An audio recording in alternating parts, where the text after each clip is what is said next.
오늘 새벽에도 하나님의 은혜가 저와 여러분에게 함께하기를 기원합니다. 오늘은 사도신경을 살펴보는 세 번째 시간입니다.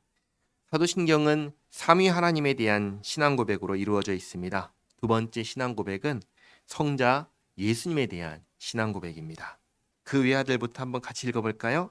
그 외아들 우리 주 예수 그리스도를 믿사오니 이는 성령으로 잉태하사 동정녀 마리아에게 나시고 본디오 빌라도에게 고난을 받으사 십자가에 못 박혀 죽으시고 장사한 지 여기까지입니다.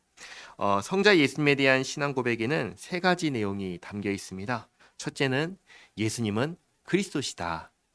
둘째는 예수님은 낮아지셨다. 그리고 오늘은 이제 없는데요. 내일 살펴볼 건데 예수님은 다시 높아지셨다. 이 세 가지 신앙 고백이 있습니다. 하나씩 살펴보겠습니다. 첫째로 예수님은 그리스도이십니다. 그리스도라는 말은 헬라어인데 본래는 히브리어 메시아의 번역어입니다. 메시아의 뜻은 기름 부음을 받은 자입니다. 기름 부음을 받았다는 것은 특별한 직분으로 임명되었다라는 것을 의미합니다. 구약 성경을 보면은 세 가지 직분에 속한 사람이 기름을 부어서 그 직분에 임명이 되었습니다. 어떤 직분이냐면 왕과 제사장과 선지자입니다. 이는 아무나 될 수 없었습니다. 하나님께서 임명하셔야 될 수 있는 직분이었습니다. 그러니까 예수님은 어떤 분이시냐면 하나님께서 임명한 분이시다라는 것입니다. 그러면 하나님께서는 예수님을 어떤 직분으로 임명하셨을까요? 바로 구원자로 임명하셨습니다. 오늘 읽었던 말씀 마태복음 1장 21절 말씀 다시 한번 같이 읽겠습니다. 아들을 낳으리니 이름을 예수라 하라. 이는 그가 자기 백성을 그들의 죄에서 구원할 자이심이라 하니라. 아멘. 자기 백성이 있으니 예수님은 왕이십니다. 어떤 왕이시냐면 자기 백성을 구원하는 왕입니다. 그래서 구원하는 왕이라는 의미에서 구주, 구세주 이렇게 부릅니다. 구원자이신 예수님을 구약 성경에서 기록된 왕, 제사장, 선지자의 세 가지 직분 또한 다 수행을 하셨습니다. 그래서 예수님은 구원자로 임명되신 예수님께서 세 가지 직분을 모두 다 수행하셨기에 예수님을 예수님 왕, 예수님 선지자, 예수님 제사장 이렇게 부르지 않고 다르게 말합니다. 어떻게 부르는가? 주 예수 그리스도 이렇게 예수님을 부릅니다. 그러면 예수님께서 자기 백성을 구원하기 위해서 무엇을 하셨을까요? 크게 두 가지를 하셨는데 한 가지는 낮아지신 것이고 하나는 다시 높아지신 것입니다. 그래서 둘째로 우리가 예수님에 대하여 믿는 것은 우리를 구원하기 위하여 낮아지셨다라는 것입니다. 낮아지셨다라는 것은 본래는 높이 계셨다는 것입니다. 본래 예수님은 누구십니까? 본래 예수님은 하나님이십니다. 성부 하나님과 함께 계셨던 하나님이 바로 예수님이십니다. 요한복음 1장 1절 말씀 같이 한번 읽어보겠습니다. 태초에 말씀이 계시니라. 이 말씀이 하나님과 함께 계셨으니 이 말씀은 곧 하나님이시니라. 아멘. 태초에 그러니까 처음에 이 처음은 이 세상이 있기 전에 처음입니다. 이 처음에 말씀이 계셨습니다. 그리고 이 말씀이 성부 하나님과 함께 계셨습니다. 그래서 이 말씀을 누구라고 가리키냐면 하나님이다라고 이야기합니다. 그러니까 처음부터 계셨던 말씀이신 하나님이 계신데 그분이 누구시냐? 바로 예수님이시다. 알려주시는 것이죠. 하나님이신 예수님께서 낮아지셨습니다. 저 높은 곳에 계셨던 예수님께서 낮은 곳으로 내려오셨습니다. 사도신경은 예수님의 낮아지심을 네 가지 부분으로 고백합니다. 첫 번째는 이는 성령으로 잉태하사 동정녀 마리아에게 나시고, 두 번째는 본디오 빌라도에게 고난을 받으사, 세 번째는 십자가에 못 박혀 죽으시고, 마지막으로 네 번째가 장사되셨다. 여기까지입니다. 간단하게 살펴보겠습니다. 먼저 이는 성령으로 잉태하사 동정녀 마리아에게 나시고입니다. 요한복음 1장 14절 말씀 같이 한번 읽어볼까요? 말씀이 육신이 되어 우리 가운데 거하심에 우리가 그의 영광을 보니 아버지의 독생자의 영광이요 은혜와 진리가 충만하더라. 아멘. 말씀이 육신이 되었다는 것은 말씀 하나님께서 사람이 되셨다는 것입니다.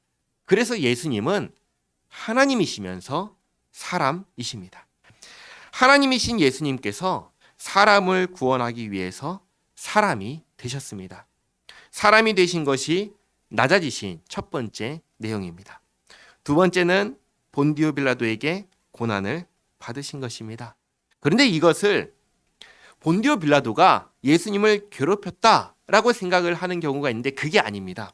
이 말씀은 뭐냐면 본디오 빌라도가 다스리던 시대라는 말입니다. 로마가 파견한 총독 본디오 빌라도가 다스리던 시대에 예수님께서 오셨다는 것입니다.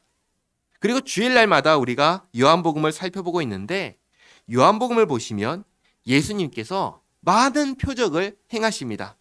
그 표적을 행하시는 이유가 뭐냐면 예수님께서 누구신지를 알리기 위해서 행하신 표적이었습니다. 표적이란 말은 사인이란 말입니다. 사인이란 말은 보고 알라는 것입니다. 우리가 신호등에 파란불이 켜지면 그 파란불을 보고 지나가도 되겠구나 라고 아는 것처럼 예수님께서 행하시는 표적을 보고 예수님이 누구신지를 알라는 것이죠. 그래서 예수님께서 그 많은 표적을 행하셨는데 그 표적을 행하신 것을 이런 식으로 예를 들 수가 있습니다. 제가 우리 집에 금송아지가 있다고 얘기를 한다고 생각해 보시기 바랍니다. 그러면 누군가는 저한테 이렇게 얘기하겠죠. 못 믿겠다. 보여달라. 그럼 믿겠다. 이 얘기를 하겠죠. 그래서 제가 그에게 저희 집에 있는 금송아지를 가지고 와서 보여줬습니다. 그러면 봤으니까 뭐라고 해야 될까요? 맞네. 정말로 있네. 라고 해야죠. 그렇죠? 그것처럼 예수님께서 이 땅에 오셨을 때 내가 구원자다. 나를 믿으면 산다. 라고 말씀을 하셨습니다. 그러니까 사람들이 뭐라고 반응하냐면 못 믿겠다라고 반응을 한 거예요. 그러면서 이것을 보여달라. 저것을 보여달라. 만약에 이것들을 보여주면 내가 믿겠다라고 얘기를 합니다. 그래서 예수님께서 그러한 요구를 다 들어주십니다. 이걸 보여달라면 이걸 보여주시고 저걸 보여달라면 저걸 보여주십니다. 다 들어주십니다. 그러면 이제 이걸 봤으면 뭐라고 해야 돼요? 정말이네? 우리가 얘기한 대로 다 보여주셨네? 그럼 예수님은 정말 구원자가 맞으시네? 라고 말하면서 믿어야 할 터인데 이 사람들이 믿지 않습니다. 금송아지가 있다고 해도 그리고 그것을 보여줘도 안 믿습니다. 뭐라고 하냐면 가짜잖아. 사기꾼이냐. 신성모독한 자야. 죄인이야. 이렇게 얘기하면서 예수님을 믿지 않고 오히려 예수님을 죽이려 했습니다. 그리고 마침내 십자가에 못 박아 죽었습니다. 그래서 세 번째로 우리가 고백하는 낮아지심 세 번째가 뭐냐면 십자가에 못 박혀 죽으시고 그리고 마지막 네 번째가 장사되셨다라는 것입니다. 장사되셨다라는 것은 확실하게 죽었다라는 것입니다. 인생의 마지막은 무엇인가요? 죽음입니다. 그리고 그 죽음은 결코 자연스러운 결과가 아닙니다. 만약에 죽음이 자연스러운 결과라면 우리는 죽음을 환영해야 할 것입니다. 그러나 그 누구도 죽음을 환영하는 사람은 없습니다. 왜냐하면 죽음은 죄의 결과이기 때문입니다. 로마서 6장 23절 말씀 같이 한번 읽어보겠습니다. 죄의 삭슨, 죄의 결과는 사망이요 하나님의 은사는 그리스도 예수 우리 주 안에 있는 영생이니라. 도대체 왜 우리에게 죽음이 있는가에 대한 답을 성경은 이렇게 알려주십니다. 죄의 결과라고. 죄의 결과가 죽음이기에 모든 사람은 죽음을 좋아하나요? 싫어하나요? 싫어합니다. 죽음을 사랑하나요? 두려워하나요? 죽음을 두려워합니다. 예수님께서는 십자가에 못 박혀 죽으시고 장사되셨습니다. 너무나 확실하게 죽으셨습니다. 그래서 예수님의 죽음을 두고 어떤 사람들은 이런 식으로 이야기를 합니다. 뭐라고 하는가?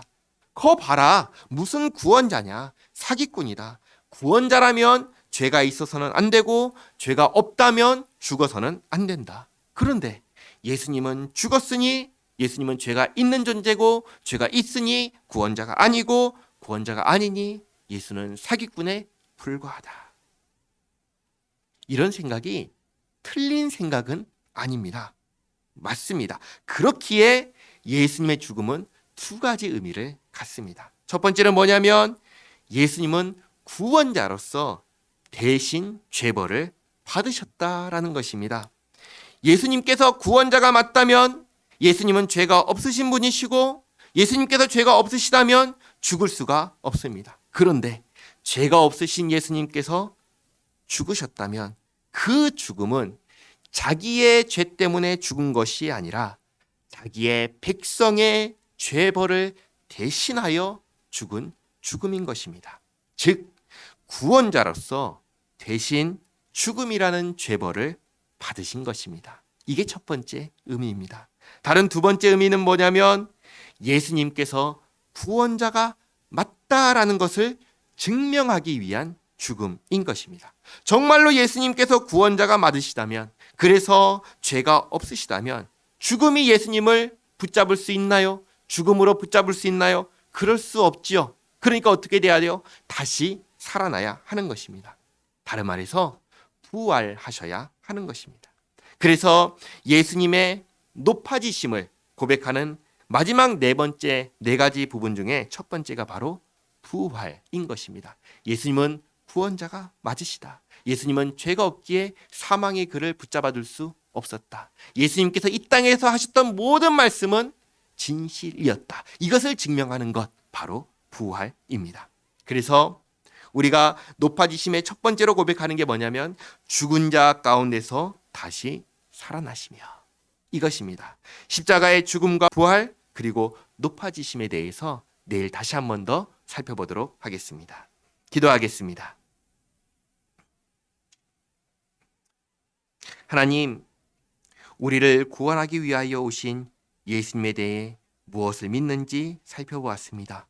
사람이 되신 하나님, 죄가 없으신 구원자께서 우리를 우리의 죄로부터 구원하기 위하여 우리가 받을 하나님의 진노를 대신 받으신 십자가 사건을 우리가 잘 깨닫고 그 은혜로 살게 되었음을 알게 하옵소서.